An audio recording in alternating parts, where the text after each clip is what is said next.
Dal prossimo 29 settembre l'elisoccorso del su M118 Falco sarà operativo dalle 9 alle 21 dalla base HMS di Pieve di Cadore Angelo Costola. Come aveva annunciato il presidente della Regione Veneto in occasione dell'inaugurazione dell'eliporto del Cadore, si realizza l'ampliamento dell'orario di operatività.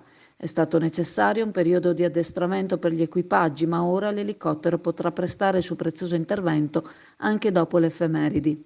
Prima l'orario dell'elisoccorso si concludeva con il sopraggiungere del buio, invece dal prossimo 29 settembre si concluderà tutti i giorni alle 21, essendo stato il personale addestrato e abilitato al volo con visore notturno e l'elicottero certificato per svolgere le operazioni al buio.